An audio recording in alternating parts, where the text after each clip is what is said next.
Hi friends, இன்றைக்கி எங்கள் வீட்டில் நான் பிக்கிங்க குழம்பு எப்படி வச்சுருந்தேன் இப்போ நான் உங்கள் கூட ஷேர் பண்ணிக்க போகிறேன். அதுக்கு ஒரு கடாய் வச்சுருக்கேன்.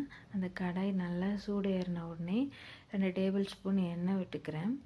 2 டேபிள் ஸ்பூன் எண்ணெய்னு தான் சொன்னேன். ஆனால் இங்கே ஒரு குட்டி மகன் பயங்கரமாக சேட்டை பண்ணதுனால அவனை பார்த்துக்கிட்டே எண்ணெய் கொஞ்சம் அதிகமாக விட்டுட்டேன். சரி, இப்போ எண்ணெய் நல்லா காஞ்சிடுச்சு. எண்ணெய் காஞ்ச உடனே கொஞ்சமாக கடுகு எடுத்து போட்டுக்கிறேன். கடுகு பொரிஞ்ச உடனே கருவேப்பிலை போட்டுக்கிறேன். கருவேப்பிலையும் நல்லா பொரிஞ்சிடுச்சு. நான் வெட்டி வச்சுருக்க வெங்காயத்தை எடுத்து போட்டு நல்லா வதக்கிக்கிறேன்.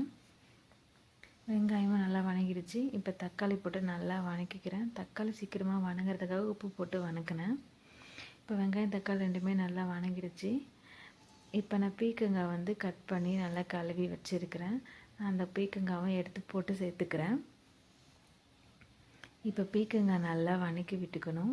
பீக்கங்காய் நல்லா வதங்குற வரைக்கும் ஒரு 2-3 நிமிஷம் நல்லா வெயிட் பண்ணாங்கன்னா சீக்கிரமாக பீக்கங்காய் வதங்கிடும்.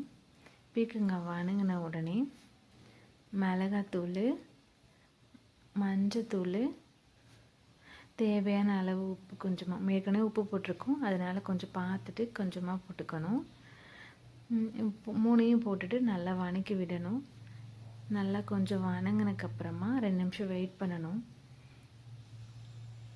அதுக்கப்புறமா நம்ம கொஞ்சமாக தண்ணி சேர்த்துக்கலாம்.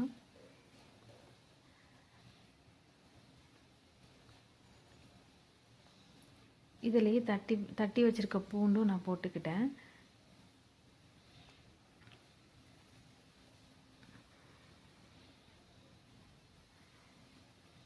இப்போ கொதிக்கட்டும், 2 நிமிஷம் வெயிட் பண்ணணும். 2 நிமிஷம் வெயிட் பண்ணுவோம்.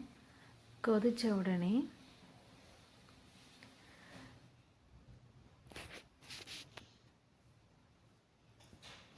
கடலக்கொட்டை வறுத்து அரைச்சி வச்சுருக்கேன் மிக்சியில்.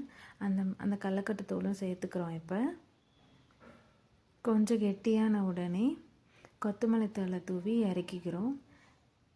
என் மகன் பயங்கர செட்டப் பண்ணதுனால கொஞ்சம் முன்னாடியே ஆஃப் பண்ணிட்டேன். நீங்கள் 2 நிமிஷம் கழிச்சு ஆஃப் பண்ணிக்கோங்க. நான் செஞ்சுருக்க குழம்பு எப்படி இருக்குது, நல்லா இருக்கா, எப்படி இருக்குதுன்னு நீங்கள் கமெண்ட் பண்ணுங்கள். பிடிச்சிருந்தா லைக் பண்ணுங்கள்.